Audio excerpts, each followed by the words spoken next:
اس کے اولاد ہونے کا یقین ہوتا ہے. یعنی اگر یہ برائی اتنی بڑھ جائے کہ اگر خاوند کو بیوی پہ شک ہو تو پھر اس پہ الزام یا پھر حقیقت کہا جاتا ہے کہ یہ جو بچہ پیدا ہوا ہے یہ میرا نہیں.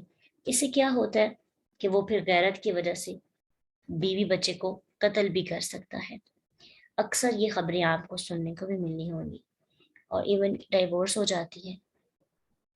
تو یہ جو زنا کا جو معاملہ ہے نا یہ معاشرے کے اندر بہت زیادہ تباہی بربادی پیدا کرنے کی وجہ بن جاتا ہے. رشتہ داری کا سارا نظام ڈسٹرب ہو جاتا ہے, ختم ہو جاتا ہے. نہ باپ کا پتہ, نہ کوئی چچا, نہ دادا, نہ ان کی اولاد کا علم, نہ ان سے کوئی تعلق, نہ رشتہ داری. انسان اور حیوان میں فرق ختم ہو جاتا ہے. جیسے کہ آپ باہر دیکھیں یورپ ممالک میں تو وہاں پہ یہ سسٹم ہے, بالکل بھی بچے کو نہیں پتا ہوتا کہ اس کا باپ کون ہے.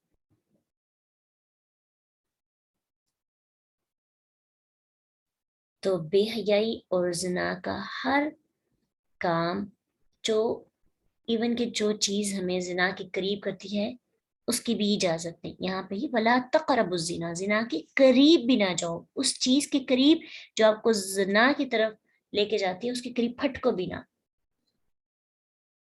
تو اس میں بہت سی چیزیں یعنی جو سٹیپس شروع میں ہوتے ہیں, مثلا ریلیشن بننا, پھر اس کے بعد کانٹیکٹ ہونا, بات چیت کرنا, تنہائی میں ملاقات, تو یہ سب چیزیں زنا کے قریب کرتی ہیں.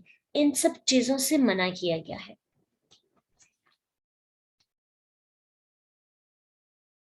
اللہ تعالیٰ نے زنا کے تمام راستے بند بھی کیے ہیں, لیکن ہم لوگ جو ہے نا جب اس پہ عمل ہی نہ کرتے تو پھر ہم مسلمان ہو کر زنا کے قریب چلے جاتے ہیں. پہلا طریقہ, اجنبی عورت کے ساتھ خلوت حرام قرار دے دی گئی ہے کہ اجنبی مرد اور عورت دونوں اکٹھے مل نہیں سکتے اکیلے تنہائی میں, ہاں نیت کیسی بھی کیوں نہ ہو.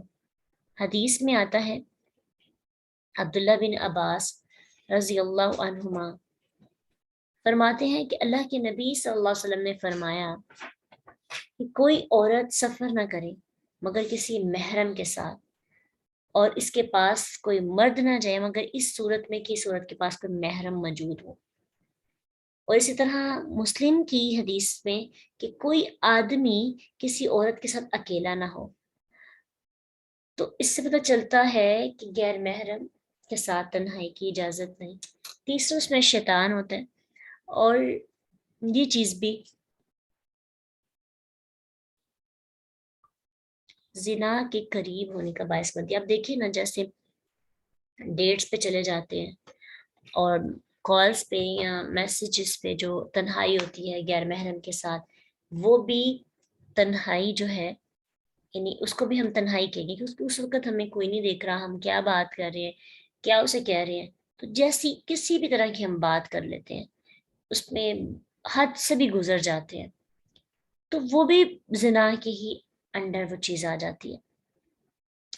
اس لیے ان سب چیزوں سے ہمیں منع کیا گیا. اگر ہم منع نہیں ہوں گے تو پھر ہم اپنا ہی نقصان کریں گے, اور پھر ایسا نقصان ہے کہ اس کا کوئی دنیا کے اندر بھی ذلت, رسوائی, اور آخرت کے اندر اس کا کیا انجام ہوگا, یہ تو پھر ہم اس وقت جو ذلت برداشت کرنی پڑے گی وہ قابل برداشت نہیں ہوگی. جب اللہ کے نبی صلی اللہ علیہ وسلم نے ایسے منع کیا نا تو عورتوں کے پاس جانے سے منع فرمایا, تو اس پہ پھر صحابہ نے کہا کہ اے اللہ کے نبی, ایک انصاری آدمی نے پوچھا آپ ہمون کے بارے میں کیا کہتے ہیں, یعنی حامد کے جو قریبی رشتہ دار ہیں, بھائی یا چچا زاد یا کزن وغیرہ, ان کے متعلق کیا ہے, کیا وہ بھی نہیں کر سکتے, وہ بھی اکیلے نہیں ہو سکتی ہیں. تو کہنے لگے اللہ کے رسول صلی اللہ علیہ وسلم فرمایا کہ ہمون تو موت ہے, جو دیور ہے وہ تو کیا ہے, موت ہے, اس سے تو زیادہ پرہیز کرنے کی ہمیں ضرورت ہے. اب آج کے دور میں اگر آپ کوئی اس طرح سے قصہ وغیرہ سنتے ہیں کہ فلاں نے فلاں کے ساتھ زنا کیا, تو اس میں نا جو پرسنٹیج زیادہ ہے نا محمد کے بھائی کے ساتھ شادی کے بعد جو معاملات ڈسٹرب ہو جاتے ہیں. اسی طرح خالو کے ساتھ، یعنی خالو کے ساتھ حالانکہ ہوتے ہوئے نکاح تو جائز نہیں ہے، لیکن یہ معاملات بھی بڑے خراب ہو رہے ہیں، یعنی اس طرح کی سٹوریز سننے کو آتی ہیں. پھر اسی طرح بہنوئی کے ساتھ، بہنوئی کے ساتھ بھی معاملات خراب ہوتے ہیں. اس طرح کے کیسز سامنے آتے ہیں کہ بہن نے اپنے بہنوئی کے ساتھ ریلیشن بنا لیا اور اس کے بعد اس نے اپنی بیوی کو طلاق دے دیا اور اپنی سالی کے ساتھ نکاح کر لیا. تو یہ جو قریبی قریبی رشتے ہوتے ہیں نا، جن پہ شک نہیں لوگ کر سکتے، بہنوئی کے ساتھ اگر آپ بات کر رہے ہیں تو کوئی آپ پہ شک نہیں کرتا، اسے بائی کا درجہ دیا جاتا ہے، عزت کا ایک رشتہ سمجھا جاتا ہے. اسی طرح دیور جیٹ کے ساتھ بات کریں، ایون کہ ان کے ساتھ کہیں باہر شاپنگ پہ بھی چلے جاتے ہیں تو کوئی شک نہیں کرتا. تو جن رشتوں کے اندر شک کی گنجائش نہیں نا، معاشرہ شک نہیں کرتا، ان کے اندر معاملات زیادہ خراب ہوتی ہیں. کیوں؟ کیونکہ انسان آزاد ہوتا ہے کہ کون سا کسی نے پوچھنا ہے، کسی نے کچھ کہنا ہے. تو یہ آپ شاید کہیں گے کہ یہ اس طرح سے ہوتا نہیں، بلکہ اس طرح کے کیسز جو ہیں جب دیکھنے کو ملتے ہیں تو بہت زیادہ ڈسٹرب ہو جاتا ہے دماغ کہ اللہ ہم سب کی حفاظت کرے، ہمیں بچائے. اسی لیے تو کہا جاتا ہے کہ منع کیا گیا ہے کہ وہ کوئی بھی رشتہ ہو، غیر محرم ہے، آپ کا کزن ہے، کزن کے ساتھ بھی آپ شاپنگ کے لیے یا کہیں پہ بھی کسی بھی جگہ نہیں جا سکتے، وہ چاہے کتنا ہی قابل اعتماد کیوں نہیں، آپ کا چچا زاد ہی کیوں ہے، آپ کا خالہ زاد یا ماموں زاد، بہت قریبی بچپن سے آپ ان کے ساتھ بڑے ہوتے ہوئے آئے ہیں، لیکن پھر بھی وہ غیر محرم ہے. اور غیر محرم ہی ہوتا ہے، وہ محرم رشتوں جیسی غیرت اور وہ پروٹیکشن ہمیں نہیں دے سکتا، وہ تحفظ نہیں دے سکتا، کیونکہ اس کے ساتھ بھی ایک نفس ہے اور ہمارے ساتھ بھی نفس ہے. تو غیر محرم سے تنہائی کسی صورت میں بھی جائز نہیں. اگر ہم کریں گے تو ہم حرام کام کر رہے ہیں، اور حرام کام گویا کہ پھر اسلام کی حدود کو پامال کیا جا رہا ہے. دوسری چیز اپنی عزت کی حفاظت کے معاملے میں اور زنا سے بچنے کے لیے زنا کا جو رستہ بند کیا ہے، اس میں فرمایا کہ مردوں اور عورتوں کو حکم دیا کہ دونوں اپنی نگاہ نیچی رکھیں، اپنی عزت کی حفاظت کریں. سورۃ نور کے اندر آیت نمبر 30 اور 31 کے اندر اس کی تفصیل بھی ہے. آنکھیں اور کان چونکہ دل کا دروازہ ہے. حدیث میں آتا ہے، ابن عباس رضی اللہ عنہما فرماتے ہیں کہ اللہ کے نبی صلی اللہ علیہ وسلم نے فرمایا کہ اللہ نے ابن آدم پر زنا میں سے اس کا حصہ لکھ دیا جس سے وہ لامحالہ پانے والا ہے. پس آنکھوں کا زنا ان کا دیکھنا ہے، کانوں کا زنا ان کا سننا ہے، زبان کا زنا بولنا ہے، اور نفس جب تمنا اور خواہش کرتا ہے نا تو پھر شرمگاہ اس کی تصدیق کرتی ہے یا تکذیب کرتی ہے. یعنی جب ہمارا نفس خواہش رکھتا ہے کہ مجھے ضرورت ہے کسی کی، یہ انسان سوچتا ہے، پھر جب سوچتا ہے تو پھر اللہ کی طرف سے آزمائش آتی ہے، لوگ اس کے قریب آنے لگتے ہیں، اس پہ حملے ہوتے ہیں. پھر ان حملوں کے اندر جب انسان پڑ جاتا ہے، یعنی وہ اس آزمائش پہ پورا نہیں اترتا، کسی کے ساتھ ریلیشن بنا لیتا ہے. ابھی فی الحال آنکھوں کے ذریعے بار بار دیکھنا، پہلی نظر معاف ہے، لیکن جب باپ شہوت سے دوسری تیسری چوتھی بار دیکھتے ہیں تو وہ پھر زنا میں آ جاتا ہے. اس کے بعد اس کے ساتھ بات چیت کرتے ہیں، زبان کا زنا، کان سے اس کو سنتے ہیں، اس کی باتوں کو مزے لے لے کر انجوائے کرتے ہیں. تو کانوں کا زنا ہم سمجھتے ہیں کہ جب تک بڑا حدود کو پامال نہیں کریں گے تو زنا کا ہم مرتکب نہیں ہوں گے. یہ چھوٹے چھوٹے کام، آنکھیں، کان، زبان، یہاں سے معاملات شروع ہوتے ہیں اور پھر جا کے معاملات ختم ہوتے ہیں آخری حد تک. پھر انسان اپنی عزت بھی لٹا دیتا ہے. وہ موقع ایسے ہوتے ہیں کہ انسان سمجھتا ہے کہ اس سے زیادہ میرا کوئی سگا ہے ہی نہیں، اس سے زیادہ محبت کرنے والا کوئی مجھ سے ہے نہیں، میرا کنٹرول نہیں، یا انسان آپے سے باہر ہو جاتا ہے، انسان کو سمجھ نہیں آتی. اس لیے جو تمنا اور خواہش پیدا ہوتی ہے نا، وہاں پہ اس کو ختم کرنا چاہیے. جب تمنا اور خواہش کو بار بار سوچیں گے، بار بار اس کو تسکین دیں گے، چاہے ریلیشن نہ رکھیں، وہ تسکین، وہ تمنا، وہ خواہش جو سوچنے سے ہمیں سکون پہنچاتی ہے، پھر ہم چاہیں گے کہ سوچنے سے اتنا سکون مل رہا ہے، لذت مل رہی ہے، یعنی اس کو لذت کہہ رہی ہیں، وہ سکون نہیں ہے جو ہم سمجھتے ہیں، لذیذ چیز جو لگتی ہے، ٹیسٹ آتا ہے کہ سوچنے سے اتنا ٹیسٹ آ رہا ہے، تو جب ہم اس کے ساتھ رشتہ بنائیں گے تو ہمیں کتنا مزہ آئے گا۔ یہ انسان کا نفس کا حملہ ہے نا، تو پھر انسان کیا کرتا ہے کہ انسان اور قریب ہو جاتا ہے اور اس کے قریب جانے کی کوشش کرتا ہے، پھر اپنی عزت لٹا بیٹھتا ہے۔ تو پہلا طریقہ کیا سکھایا زنا سے بچنے کا؟ غیر محرم سے تنہائی نہ کی جائے، اور دوسرا طریقہ اپنی آنکھوں کی، اپنے کان کی، اپنی زبان کی حفاظت کریں، آنکھوں سے بار بار دیکھیں نہیں غیر محرم کو۔ شہوت سے دیکھنا تو واقعی پھر زنا ہے نا۔ ایک بندہ آپ کو پسند ہے، پھر ہم بار بار اس کو دیکھتے ہیں تو شہوت بڑھتی ہے اس سے۔ پھر اسی طرح کانوں کو اور زبان کو بھی پاک رکھنا ہے۔ تیسرا طریقہ جو بتایا ہے، عورتوں کو خاص طور پہ پردے کا حکم دیا اور اپنی زینت ظاہر کرنے سے منع کیا، اس سے بھی انسان زنا سے بچ جاتا ہے۔ عورتیں غیر محرم سے پردہ کریں، اپنے اعضاء کی حفاظت کریں اور اپنی زینت کو لوگوں پہ ظاہر نہ کریں۔ اب ہوتا یہ ہے کہ ہمارے گھر میں کوئی بھی آ رہا ہے، اگر دیور جیٹ کی بات کی جائے تو ان کے سامنے بھی ہم احتیاط نہیں برتتے، اپنے کزنز آ جاتے ہیں گھر میں تو ان کے سامنے بھی احتیاط نہیں برتتے، کسی طرح بھی جیسے ہم اپنے محرم رشتوں کے سامنے جاتے ہیں ویسے ہی ان کے سامنے چلے جاتے ہیں۔ اٹریکشن پھر ہوتی ہے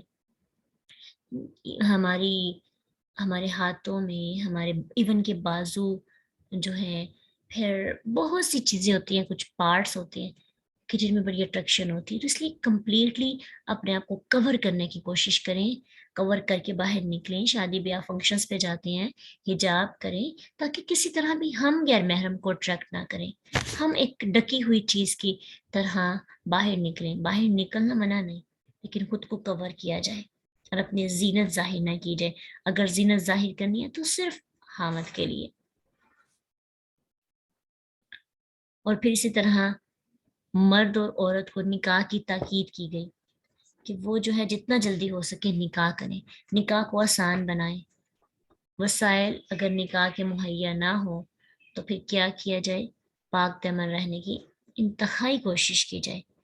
حدیث میں آتا ہے، اللہ کے نبی صلی اللہ علیہ وسلم نے فرمایا، تم میں سے جو شخص ضروریات نکاح رکھتا ہو وہ نکاح کرے، کیونکہ یہ نظر کو زیادہ نیچا رکھنے اور عزت کو، شرمگاہ کو زیادہ محفوظ رکھنے والا ہے، زنا سے بچانے والا ہے نکاح۔ کیونکہ شہوت جب آئے گی تو پھر انسان اپنی عورت، اپنی بیوی کے پاس جائے گا، اس سے اپنی ضرورت پر پوری کرے گا، لیکن جو طاقت نہیں رکھتا پھر وہ کیا کرے؟ روزے رکھے تاکہ اس کی شہوت ختم ہو، کیونکہ روزے اس کی شہوت کو کچلنے کا باعث بنتے ہیں۔ اور چوتھا طریقہ، زنا کرنے والوں مردوں اور عورت کو سزا، جو آج کے دور میں نہیں دی جاتی، اسی وجہ سے زنا عام ہو گیا ہے۔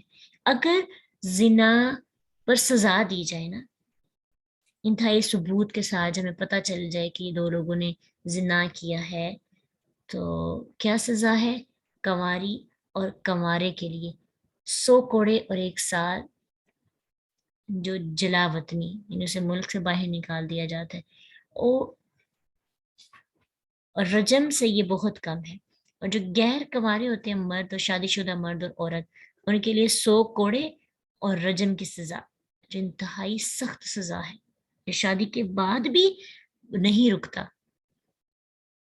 اسے رجم کرنے کا حکم دیا گیا ہے۔ تو اس لیے اگر یہ آج کے دور میں شروع ہو جائے نا یہ سسٹم پراپر، جو اللہ کے نبی صلی اللہ علیہ وسلم کے دور کے اندر تھے، تو میرا خیال ہے کہ زنا جو ہے بہت کم ہو جائے۔ لیکن ہم چونکہ یہ معاملات جو ہیں ہم کرتے نہیں، سزائیں دی نہیں جاتی، تو پھر لوگوں کو زیادہ اپرچونیٹیز ملتی ہیں۔ وساء سبیلا، وہ ہے بہت برا رستہ، اگر یہ کھل جائے اس پر چل کے لوگ آپ کے گھر بھی آ پہنچیں گے، پھر کسی کی ماں، بیٹی، بیوی یا بہن کی عزت محفوظ نہیں رہے گی. یہی بات نبی صلی اللہ علیہ وسلم نے ایک نوجوان کو سمجھائی تھی جس نے آپ سے زنا کی اجازت مانگی کہ اللہ کے نبی مجھے اجازت دیجیے زنا کی. تو آپ کو پتہ ہے جب صحابہ نے بات سنی تو سخت غصے میں آ کے ڈانٹنا شروع کیا، خاموش ہو جو اللہ کے نبی کے ساتھ کیا باتیں کر رہے ہو، زنا کی اجازت مانگ رہے ہو. کیونکہ شہوت جب آتی ہے نا تب انسان کو سمجھ نہیں آتی. شہوت کہتے ہیں کہ اپنی جنسی ضروریات کو پورا کرنے کی خواہش. تو اسے خاموش کروانے کا کہا. اللہ کے نبی صلی اللہ علیہ وسلم نے فرمایا میرے قریب آؤ. جب وہ قریب آیا وہ بیٹھ گیا. آپ نے کہا کیا تو اس کام کو اپنی ماں کے لیے پسند کرتا ہے؟ کہنے لگا نہیں اللہ کے نبی کبھی بھی نہیں. آپ نے کہا تو لوگ بھی اس کو اپنی ماں کے لیے پسند نہیں کرتے. پھر آپ نے فرمایا کیا تو اپنی بیٹی کے لیے پسند کرتے؟ کہنے لگا نہیں اللہ کی قسم میں تو ہرگز نہیں پسند کروں گا. آپ نے کہا لوگ بھی اس کو اپنی بیٹی کے لیے پسند نہیں کرتے. پھر آپ نے فرمایا کیا تم اپنی بہن کے لیے پسند کرتے ہو، اپنی پھپھی کے لیے پسند کرتے ہو، اپنی خالہ کے لیے پسند کرتے ہو؟ ہر بار وہ کہتا رہا نہیں میں اپنی پھپھی کے لیے بھی پسند نہیں کرتا، خالہ کے لیے بھی نہیں کرتا، اپنی بیٹی کے لیے بھی نہیں کرتا، کبھی بھی نہیں کرتا. اللہ کے رسول صلی اللہ علیہ وسلم نے اسے پیار سے سمجھایا کہ اسی طرح دوسروں کی بہنیں بھی خالہ، کسی کی پھپھی، کسی کی بیٹی، بہن یا بیوی ہوتی ہے، اس لیے یہ کام سخت ناپسند ہے. پھر آپ صلی اللہ علیہ وسلم نے اپنا ہاتھ اس پہ رکھا اور یہ دعا کی اللہم اغفر ذنبہ وطہر قلبہ وحسن فرجہ. الہی اس کے گناہ بخش، اس کے دل کو پاک کر، اسے عصمت والا بنا، اسے پاکیزہ بنا. پھر کیا ہوا کہ یہ نوجوان پھر زندگی میں کبھی ایسے کسی کام کی طرف نہیں جانتا تھا. اللہ نے اس کو کنٹرول دے دیا، سیلف کنٹرول اس کو مل گیا. تو اس لیے ہم برائی کو ویلڈ نہیں قرار دے سکتے، ہمیں اپنے نفس کو کنٹرول کرنا پڑے گا، اور نفس کا کنٹرول نہیں ہوگا تو پھر ہم آگے بڑھتے چلے جائیں گے. اور یہ چیز یاد رکھیے زنا تک پہنچنا یعنی جو جس سے بالکل عزت خراب ہو جاتی ہے، اس تک پہنچنے کے جو پہلے سٹیپس ہیں ان پر کنٹرول کرنا چاہیے. ان پہ کنٹرول ہوگا، وہاں پہ عزت کی حفاظت کریں گے، پردہ کریں گے، نظریں نیچی رکھیں گے، غیر محرم کو شہوت سے دیکھنے سے پرہیز کریں گے، زنا آنکھوں، کانوں اور زبان کی زنا سے بچیں گے، تو انشاءاللہ اللہ تعالیٰ ہمیں کبھی بھی ایسا موقع ہم پہ نہ لائے کہ ہم ان کاموں میں ملوث ہوں. اللہ سے دعا ہے کہ اللہ ہماری عزتوں کی حفاظت کرے، ہماری نوجوان لڑکیوں کی عزتوں کی اللہ حفاظت کرے، ان کو پاکیزہ پاک دامن بنائے. آنکھوں کا حیا اور آنکھوں کی حیا، دل کا پاک ہونا اللہ ہمیں عطا کرے، کیونکہ عزت بہت ضروری ہے. اگر آج ہم اپنی عزتیں محفوظ رکھیں گے تو ہم کل کو اپنی نسل کو بھی اس کی تربیت دے سکتے ہیں. اللہ ہم سب کی حفاظت فرمائے. وآخر دعوانا ان الحمد للہ رب العالمین. سبحانک اللہم وبحمدک نشہد ان لا الہ الا انت نستغفرک ونتوب الیک. السلام علیکم ورحمۃ اللہ وبرکاتہ.